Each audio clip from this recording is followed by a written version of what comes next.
We've all had that one moment, haven't we? When you're rummaging through the junk drawer or clearing out an old box, and you stumble upon something that changes the way you see someone you thought you knew inside and out. For me, that moment came with a passport stamp. Life in our sleepy corner of Florida was supposed to be simple. Diana and I had built a nice little life over the years, nothing extravagant, but comfortable. Our house in Clearwater was the kind of place people dreamed about retiring to. Cozy, with a view of the Gulf from our front porch, where we'd sip wine on lazy evenings while pelicans glided across the water. We'd been married for 15 years, and while it wasn't perfect, we had history. And history, I thought, meant stability. Diana had always been a bit of a mystery to me, though. It's part of what I loved about her, the way she'd tell these vivid stories about growing up in a small town in Georgia, about summers spent with her eccentric aunt in Savannah, or her brief stint in Paris before we met.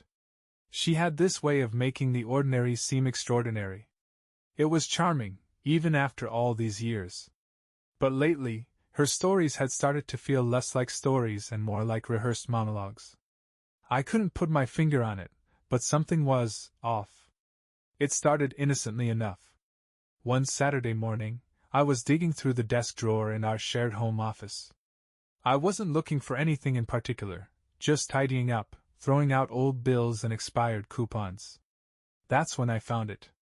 Tucked between a stack of unopened mail and a random instruction manual was Diana's passport. I don't even know why I opened it, curiosity maybe, but what I saw made my stomach drop. A stamp from the Dominican Republic. Dated 6 months ago. Now, that wouldn't have been weird on its own. Diana had gone on a girls' trip last spring with her best friend Karen. They'd posted beach selfies on Instagram, clinking margarita glasses and posing in sun hats. But here's the thing, the trip was to Puerto Rico. Not the Dominican Republic. I stared at the stamp, turning the passport over in my hands like it might reveal some hidden meaning. I could feel my heart start to race, that low hum of anxiety building in my chest. I told myself it had to be a mistake. Maybe she'd gone to the DR on a day trip or something and just forgot to mention it. But then I thought about how Diana always seemed to have an explanation for everything. She was detail-oriented, meticulous. She didn't just forget things. I shoved the passport back into the drawer and closed it, trying to shake off the unease. But the seed was planted. Over the next few days, I started noticing other things. Small, insignificant things that, on their own, meant nothing. Like the way Diana had been more protective of her phone lately, tilting the screen away when I walked by. Or the new perfume bottle I'd found in the bathroom cabinet, a scent I didn't recognize. She'd brushed it off as a gift from Karen, but something about the way she said it felt rehearsed. It wasn't like me to snoop, but I couldn't get that stamp out of my head. A week later, while Diana was out running errands, I found myself back at the desk. This time, I didn't stop at the passport. I went through everything, her drawers, her files, even her laptop. I felt like a total creep, but I couldn't stop. I didn't find anything incriminating, but the act itself made me feel dirty, like I was betraying her trust even as I questioned hers. The tension started to build between us, though I don't think Diana noticed at first. She'd been busy with work, taking on extra projects at her law firm. Late nights at the office had become more common, and I told myself that was all it was, work stress. But the cracks were starting to show. I'd catch her staring off into space at dinner or rushing through our conversations like she had somewhere else to be. One night, as we sat on the porch with a bottle of wine, I tried to bring it up. "Hey, remember that trip to Puerto Rico with Karen?" I asked, keeping my tone light. She glanced at me, her eyes narrowing just a fraction. "Of course. What about it? Did you guys go anywhere else? Like take a ferry or something?" Her response was so quick, so automatic, it felt rehearsed. "No, why? We stayed in San Juan the whole time." I nodded, forcing a smile, but my stomach churned. She was lying. I knew it. That was the night I decided to dig deeper. Not just into her, but into us. Into everything I thought I knew about my wife and our life together. I didn't know what I was looking for, exactly. Proof of something? Reassurance that I was just being paranoid? I just knew I couldn't let it go. After that night on the porch, I couldn't shake the feeling that something was terribly wrong. It wasn't just the passport stamp anymore. It was everything. The way Diana laughed a little too hard at her own stories, the way she avoided eye contact when I asked her questions. It was like living with a stranger who looked like my wife but acted just a little off. I tried to convince myself I was overreacting. Diana was a good wife, a good person. She worked hard, volunteered at the local animal shelter, always remembered to send birthday cards to our nieces and nephews. But the questions wouldn't stop. Why the Dominican Republic? Who was she with? Why didn't she tell me? I started paying closer attention to her schedule. She was always busy, but now it seemed like she was strategically busy. Late nights at the office. Lunch meetings. Weekend yoga classes that ran longer than usual. It was as if she was building a fortress of plausible deniability around herself. One evening, while she was out, grabbing coffee with Karen, I decided to check her laptop again. I knew it was wrong, but my gut was screaming at me to find answers. I pulled it up, heart pounding in my chest, and logged into her email. At first, everything looked normal: work correspondence, shopping receipts, newsletters she never read. But then I noticed something odd, a folder labeled Travel Docs. My breath caught as I opened it. Inside were itineraries for trips she'd never told me about. One to Chicago 2 years ago, another to Seattle last fall. And then there it was, the Dominican Republic. A flight booked under her name but no mention of Karen. Just a one-way ticket to Punta Cana, dated 6 months ago, and a return flight 2 days later. My hands trembled as I scrolled through the files. There were no hotel confirmations, no restaurant reservations, nothing that explained what she'd done while she was there. Just the flights. I closed the laptop and sat back, the walls of our cozy little home suddenly feeling suffocating. When Diana came home that night, she was glowing, her cheeks flushed like she'd had a great time. She kissed me on the cheek and set her purse down by the door. "How was coffee with Karen?" I asked, trying to keep my voice steady. "Good," she said, pulling off her shoes. "We just caught up on stuff. Nothing exciting." I stared at her, searching her face for any sign of guilt or discomfort, but she was as calm as ever. It made me feel sick. Was I imagining things? Was I turning into one of those paranoid husbands who saw problems where there weren't any? Or was she just that good at hiding it? The next day, I decided to take a more direct approach. I called Karen. "Hey, it's Matt," I said when she picked up. "Got a quick question for you." "Sure, what's up?" Karen sounded cheerful, oblivious. "That trip you and Diana took to Puerto Rico last spring, did you guys happen to visit the Dominican Republic?" There was a pause. A long one. "The Dominican Republic?" she repeated, her tone confused. "No, we stayed in San Juan the whole time." "Why?" "Oh, no reason," I said quickly. "Just something Diana mentioned." Karen laughed nervously. "Well, if she said we went to the DR, she must have been dreaming. I've never even been there." I thanked her and hung up, my hands trembling. Karen's response had been so casual, so sincere. She didn't know. Diana had lied to her too, or worse, she'd used Karen as a cover.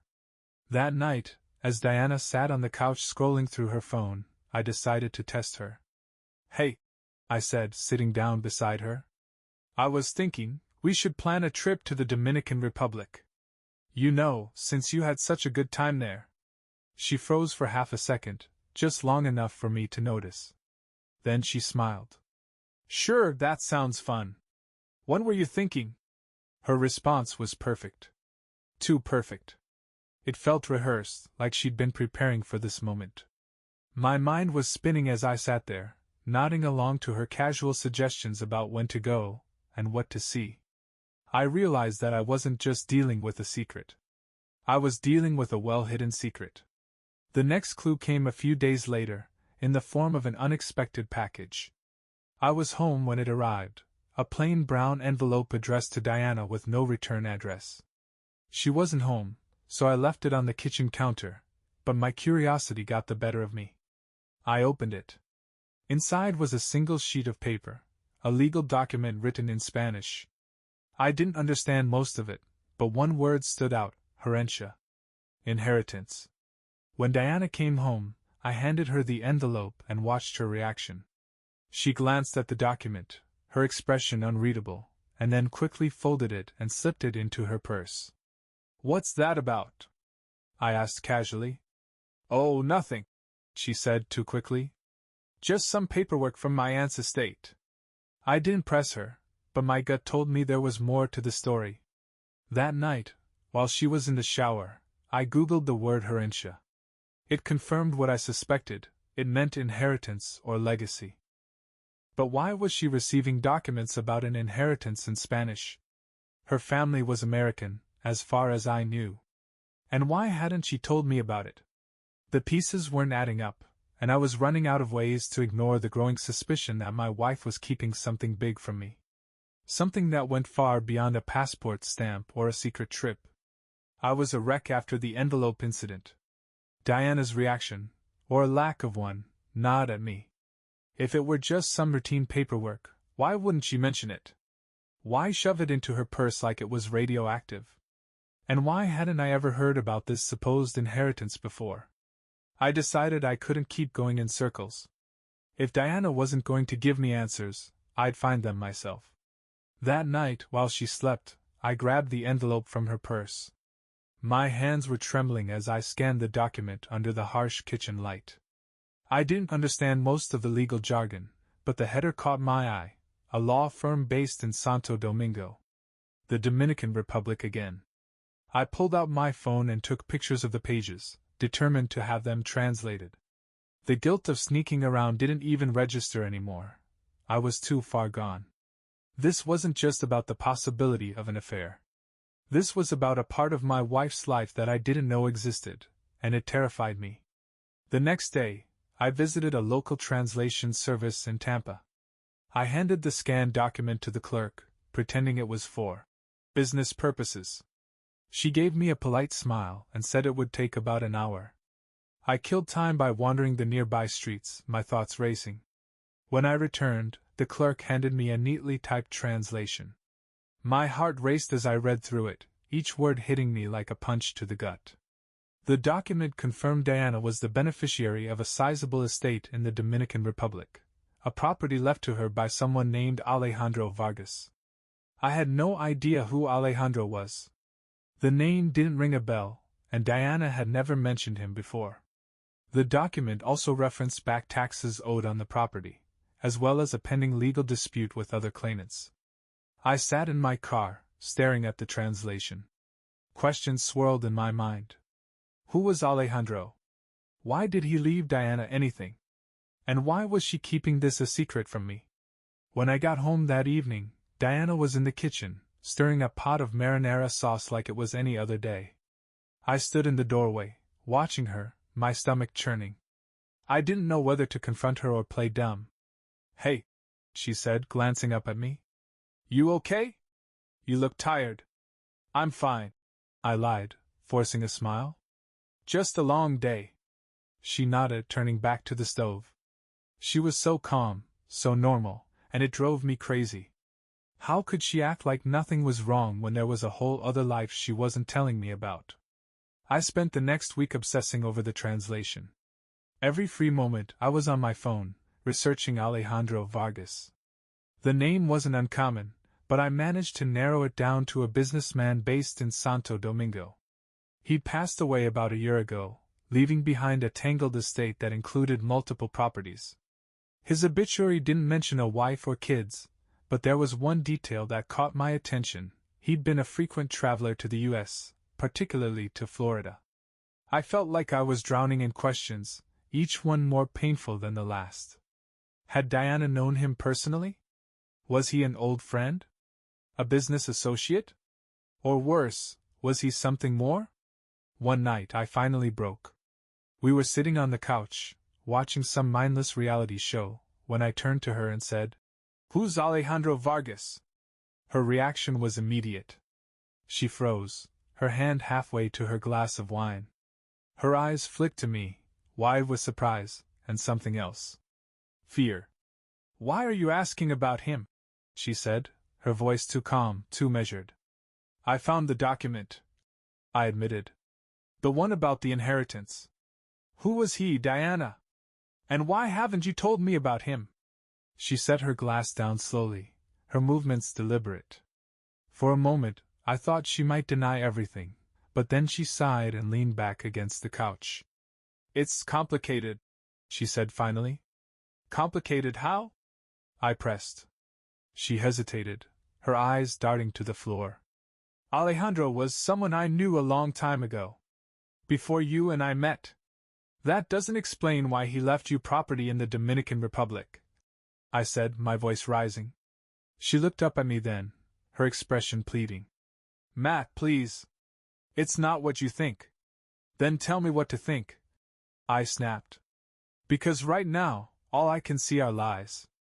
The trip to the Dominican Republic, the inheritance, the secrets. What's going on, Diana? She opened her mouth to speak, then closed it again, like she couldn't find the words. Finally, she said, I didn't tell you because I didn't want to hurt you. Hurt me how? Her silence was deafening. That night, I slept in the guest room. Or rather, I tried to sleep. My mind wouldn't stop replaying the conversation, analyzing every word, every pause. I'd given her a chance to come clean, and she'd given me nothing. By morning, I'd made a decision. If Diana wasn't going to tell me the truth, I'd find it myself. The guest room didn't feel like a safe haven. It felt like a battlefield I'd retreated to after losing the first round of a war I hadn't even realized I was fighting. The hours crawled by, and by the time dawn broke, I was running on a mixture of caffeine and adrenaline. I left the house before Diana woke up. I needed space. I drove aimlessly along the coastline, the salty air doing little to calm my nerves. My thoughts kept circling back to that document, to the name Alejandro Vargas, to the way Diana had frozen when I confronted her. Somewhere along the stretch of Clearwater Beach, I decided to stop tiptoeing around the issue. I couldn't keep speculating. I needed facts. Later that day, while Diana was out, she'd claimed she was heading to a strategy meeting. At work, I made a bold move. I called the law firm listed on the inheritance document. My Spanish was rusty at best, but with the help of an online translator, I managed to fumble through the call. A receptionist transferred me to someone named Señor Castillo, who spoke perfect English. Good afternoon, sir, Castillo said politely. How may I assist you? I hesitated, gripping the phone tightly. I'm calling about a document related to an inheritance. The beneficiary is my wife, Diana Collins. Can you tell me anything about the case? There was a pause. I'm afraid I can't disclose sensitive information without proper authorization, he said, his tone cautious. She's my wife, I said, my voice trembling. I just need to understand what's going on. Please. The line went silent for a moment, and then he sighed. Mr. Collins, I can't go into details, but I can tell you this much. The inheritance is tied to a property dispute. It has been a complicated process, as there are multiple parties involved. Who are the other parties? I asked, my heart pounding. I'm sorry, I can't share that information, Castillo said firmly. I suggest you discuss this matter with your wife. I thanked him and hung up, feeling no closer to the truth than I had before. But one thing was clear, this wasn't some minor inheritance. It was a tangled mess involving other claimants, and Diana was right in the middle of it. When Diana came home that evening, I was ready. I wasn't going to let her deflect or dodge the conversation this time. We need to talk, I said as she walked through the door. She set her bag down slowly, her expression wary. About what? You know what? I said, crossing my arms. I called the law firm. I know about the property dispute. I know you've been hiding this from me. And I'm done waiting for you to tell me the truth. Her face paled, and for a moment, I thought she might try to deny it again. But then she let out a long, shaky breath and sank onto the couch. "You're right," she said quietly. "I've been hiding it. But not for the reasons you think." "Then explain," I said, my voice tight. She looked up at me, her eyes glistening with unshed tears. "Alejandro was someone I loved. A long time ago. Before you and I met. We had a complicated relationship, and when it ended, I thought I'd never hear from him again. But when he passed away, he left me that property. I didn't ask for it, Matt. I didn't even know about it until the law firm contacted me." Her words hit me like a freight train. I sank into the armchair across from her, struggling to process what she just said. "Why didn't you tell me?" I asked, my voice barely above a whisper. She wiped her eyes. "Because I was afraid of how you'd react. I didn't want you to think I still had feelings for him. I don't, Matt. He's part of my past, and that's where he belongs. But this inheritance, it's been a nightmare. The other claimants are his relatives, and they're fighting me for the property. I didn't want to drag you into it." Her explanation sounded sincere, but it didn't ease the ache in my chest. The fact that she'd kept something so monumental from me, it felt like a betrayal, even if it wasn't the kind I'd been dreading. "So all those trips," I said slowly. "The Dominican Republic, Seattle, Chicago. Were they all about him?" She hesitated, then nodded. "Yes. I've been meeting with lawyers, trying to sort everything out. I didn't want to tell you until I had it under control." Her words were like tiny daggers, each one cutting a little deeper. I didn't know what hurt more, the fact that she'd hidden so much from me or the realization that I'd spent weeks suspecting her of having an affair when the truth was something entirely different. "I don't know if I can trust you, Diana," I said finally. Her face crumpled, and she reached for my hand, but I pulled away. "I'm sorry," she whispered. "I should have told you. I didn't want to lose you." That night, I slept in the guest room again. Diana had given me answers, but they only raised more questions. Who had Alejandro been to her? Why had he left her the property? And why, after all these years, did it feel like I didn't know my wife at all? The next morning, the house was quiet. Diana had already left for work, leaving a note on the kitchen counter. "Matt, I know I've hurt you, and I know I should have been honest from the start. I love you, and I want us to get through this together. Please let me know when you're ready to talk." I crumpled the note in my hand, frustrated and conflicted. I didn't doubt that Diana loved me, but love wasn't supposed to feel like this, like a puzzle with missing pieces. I spent most of the day pacing the house, trying to decide what to do next. Diana's explanation had answered some questions, but it left the door wide open for others. What kind of complicated relationship had she and Alejandro shared? Why had he chosen her as a beneficiary over his own family? And if her intentions were so innocent, why had she gone to such great lengths to keep it from me? By afternoon, I couldn't take the silence anymore. I grabbed my phone and dialed Karen. "Hey, Matt," she said, surprised. "Everything okay?" I hesitated. Karen had always been close to Diana, and I wasn't sure how much she knew, or how much she'd be willing to share. "I need to ask you something," I said. "And I need you to be honest with me." "Of course," she said, her tone shifting to concern. "Do you know anything about Diana's connection to Alejandro Vargas?" There was a pause, and then Karen said, "Matt, where is this coming from?" "Just answer the question," I said, my voice sharper than I intended. Karen sighed. "Look, I know about Alejandro, but it's not my place to say anything. If Diana hasn't told you, it's because she's trying to protect you." "Protect me from what?" I asked, exasperated. "From the mess he left behind," Karen said. "Alejandro was complicated. And his family is even worse. Diana's been dealing with a lot, Matt. More than she's letting on." Her words left me reeling. It was the same vague explanation Diana had given me, and it only added to my frustration. That night, Diana came home early. I was sitting on the porch, staring out at the water, when she joined me. She sat down in the chair next to mine, leaving a deliberate space between us. "I talked to Karen," I said, not looking at her. Diana tensed. "And what did she say?" "That Alejandro was complicated, and his family is a mess." "Care to elaborate?" She let out a heavy sigh. "Matt, I'm trying to be honest with you, but it's hard. I don't even know where to start." "Start with the truth," I said. She nodded slowly. "Okay. Alejandro and I met when I was in my 20s. I was living in Atlanta at the time, working at a nonprofit. He was older, successful, charming, and married." Her words hit me like a slap to the face. I turned to her, my mouth dry. "Married?" "Yes," she said, her voice barely above a whisper. "We had an affair. It lasted about a year, and then I ended it.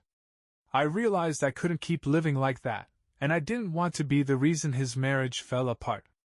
After we broke up, I moved to Florida and started over. I thought I'd left him behind." I stared at her, my mind racing. "And yet he left you property in his will." She nodded, tears welling in her eyes. "I didn't know why at first. But the lawyers told me it was his way of apologizing. For the way he treated me. For not choosing me." I didn't know what to say.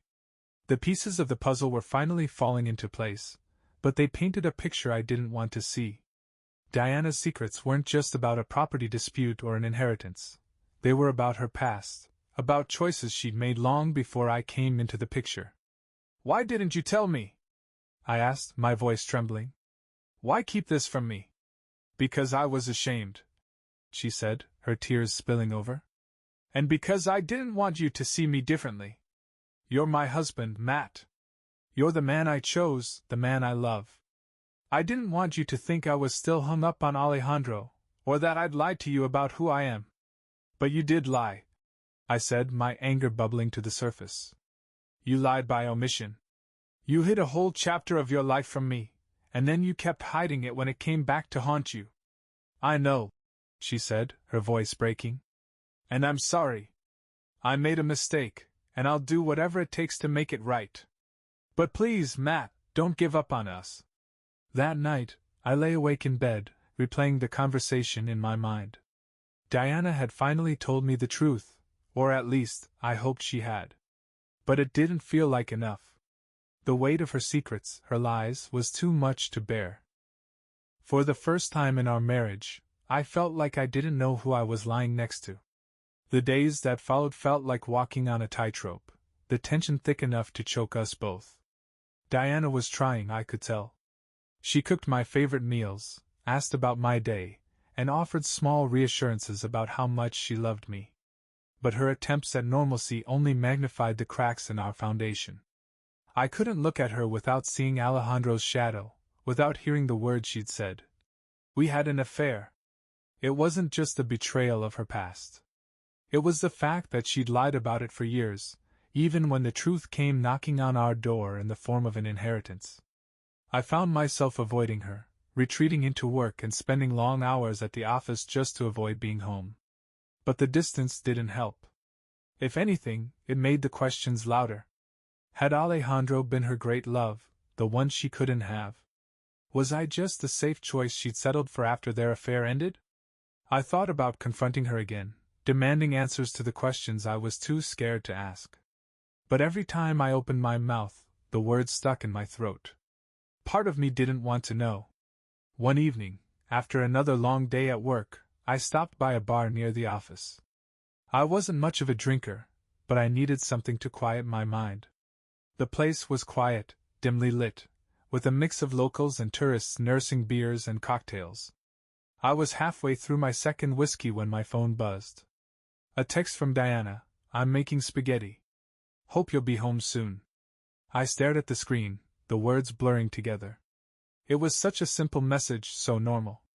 But it felt like a mask, hiding everything we weren't saying to each other. I didn't reply. Instead, I ordered another drink and scrolled aimlessly through my phone. That's when an idea hit me, a reckless, desperate idea. I opened a search engine and typed in Alejandro Vargas. There were plenty of results, articles about his business ventures, photos of him at charity galas, even a few interviews. He'd been a successful real estate developer, well known in the Dominican Republic and beyond. But the more I read, the more I realized how little I knew about him. About his connection to Diana. Then I found it. A grainy photo buried in an old article about one of Alejandro's properties in Miami. He was standing in front of a luxury condo building, smiling for the camera. And beside him, her hand resting lightly on his arm, was Diana. I stared at the screen, my stomach churning. She looked younger, her hair shorter, her smile bright and carefree. I'd never seen that version of her before. The caption read, Alejandro Vargas with his associate Diana Collins at the opening of Bella Vista Condominiums. Associate. The word hung in the air like a question mark. Had their relationship been more than personal? Had she been involved in his business too? I flagged the article and paid my tab, my head spinning as I walked out into the humid Florida night. The Gulf breeze did little to cool my anger. When I got home, Diana was waiting for me in the kitchen, a plate of spaghetti steaming on the counter. She smiled when she saw me, but her expression faltered when she noticed the look on my face. "What's wrong?" she asked, her voice cautious. I didn't sit down. I didn't even take off my jacket. Instead, I pulled out my phone, opened the article, and set it on the counter in front of her. "Care to explain this?" I said, my tone cold. She picked up the phone, her eyes scanning the screen. Her face turned pale, and she set it down carefully, like it might explode. "Matt," she began, but I cut her off. "Don't," I said, my voice rising. "Don't tell me it's complicated. Don't tell me you didn't think it was important. Just tell me the truth." She looked at me, her eyes pleading. "I was involved in his business, yes. But it was strictly professional. At least, at first." "At first?" I repeated, my voice dripping with disbelief. She nodded, tears brimming in her eyes. "When we started working together, it was just business. But over time, things changed. I was young and he was persuasive." "Persuasive," I said bitterly. "That's a nice way of putting it." "Matt, it's not what you think," she said, her voice breaking. "Yes, we had an affair. But it ended. And when it ended, so did my involvement in his business. I haven't spoken to him in years. Until he left you a property," I said, my anger bubbling over. "Why would he do that, Diana? Why leave you anything if you were just some old flame he barely remembered?" She didn't answer. Her silence spoke louder than any excuse she could have offered. That night, I couldn't bear to sleep under the same roof as her. I packed a bag and checked into a hotel, ignoring the dozens of texts she sent me. I needed space, time to think. But even in the sterile quiet of the hotel room, my thoughts wouldn't stop racing. I kept replaying our conversations, searching for the moment when things had started to unravel. Was it when I found the passport? When I called the law firm? Or had it been years earlier, when she'd decided to keep Alejandro a secret from me in the first place? I didn't know what to believe anymore.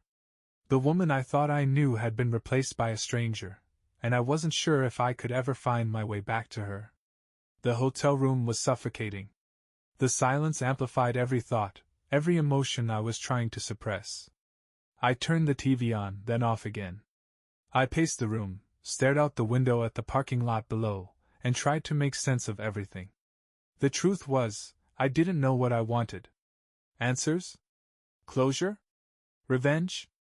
All I knew was that I couldn't look at Diana without feeling betrayed. Not just by her past, but by the years she'd spent pretending it didn't exist. Around midnight, my phone buzzed again. Another text from Diana. "I'm so sorry, Matt. Please come home so we can talk." I ignored it, tossing the phone onto the nightstand. But the words lingered in my mind. Talk? What was left to talk about? She'd already admitted everything, or so she claimed. And yet, I couldn't shake the feeling that there was more.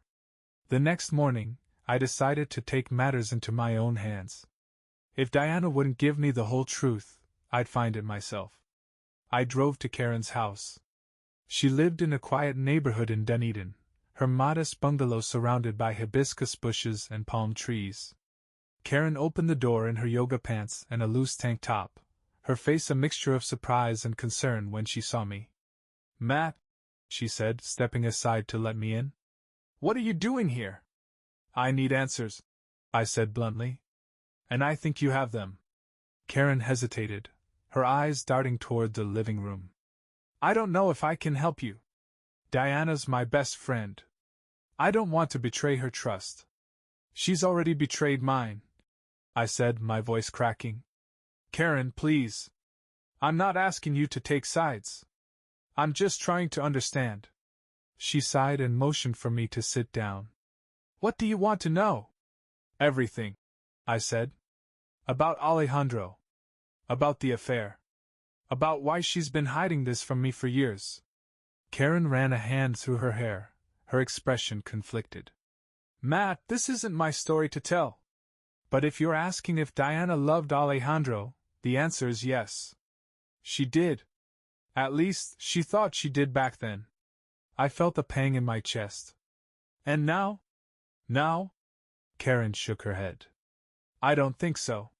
She moved on, Matt. She chose you.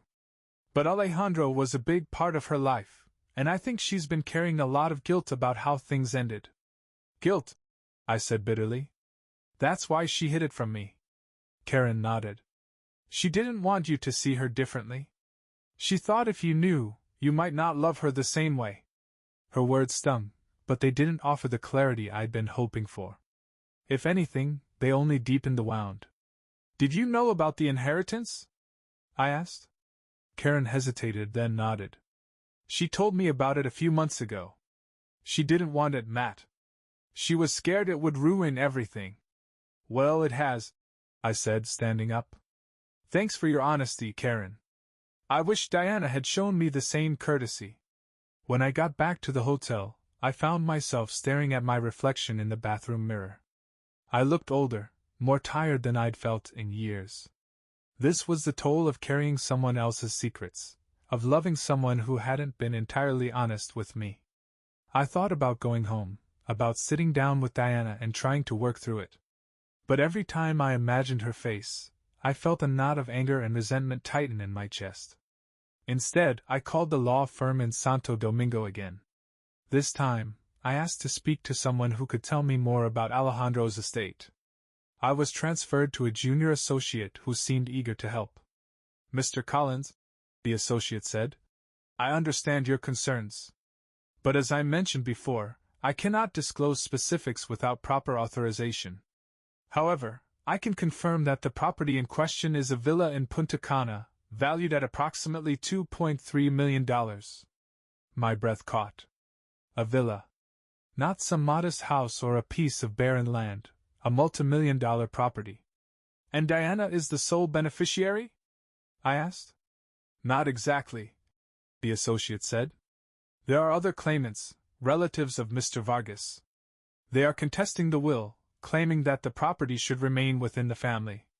"Why would Alejandro leave it to Diana?" I pressed. The associate hesitated. "It's not my place to speculate, sir. But based on the documents, it appears that Mr. Vargas considered your wife to be someone of great importance in his life." That evening I returned home.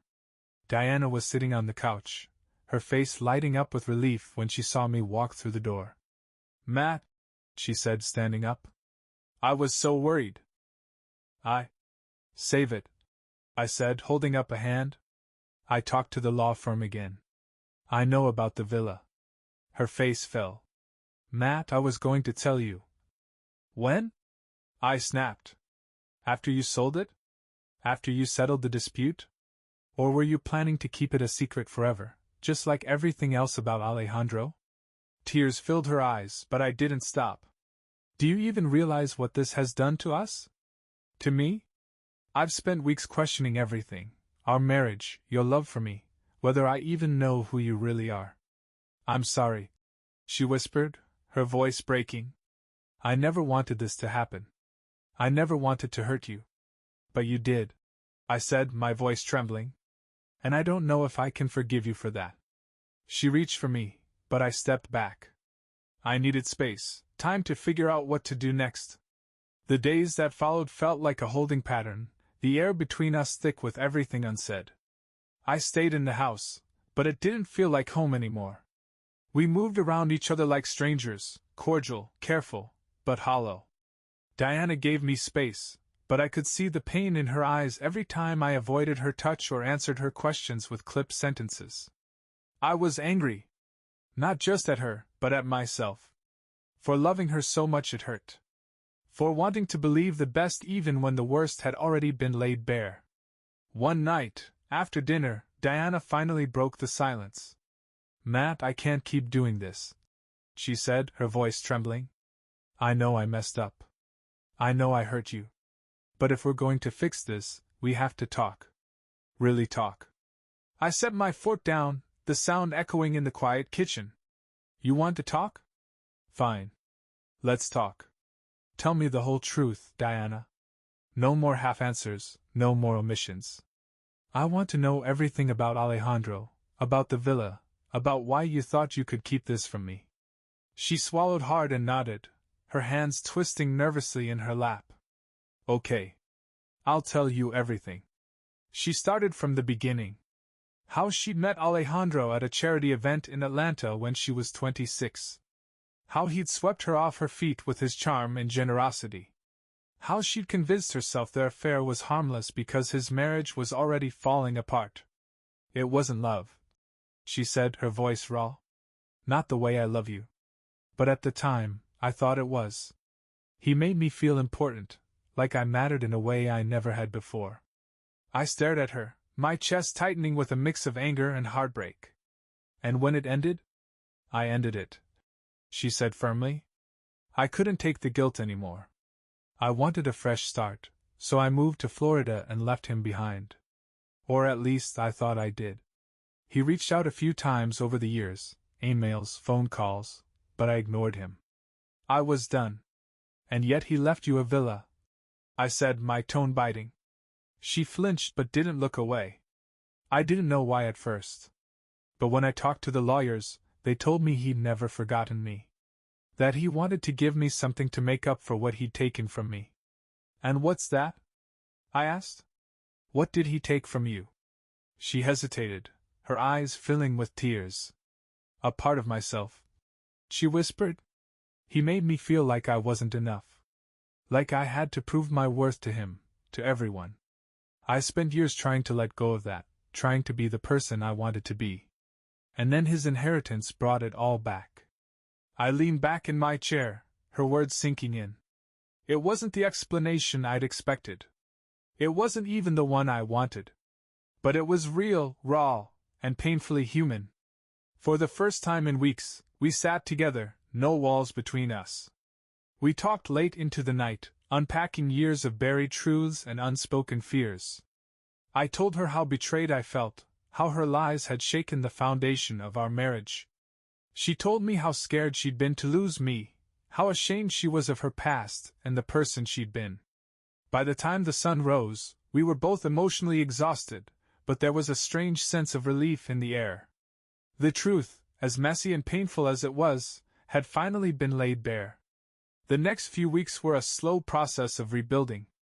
It wasn't easy. Trust, once broken, doesn't come back overnight. But we started taking small steps. Counseling. Honest conversations. Moments of vulnerability that reminded us why we'd chosen each other in the first place. Diana decided to give up the villa. "It's not worth it," she said one evening, her voice steady. "The money, the property, the memories, it's all a burden I don't want to carry anymore. I want to move forward, Matt. With you." Hearing her say that didn't erase the pain, but it gave me hope. Maybe we could find our way back to each other. Even now, I'm not sure where we'll end up. There are days when the hurt resurfaces, when I look at Diana and wonder if I'll ever truly know her. But there are also days when I see the woman I fell in love with, the woman who's trying, every day, to make things right. The past will always be there, a shadow we can't escape. But maybe, just maybe, the future can still hold something worth fighting for. Did I do the right thing by staying and trying to rebuild our marriage? Or should I have walked away?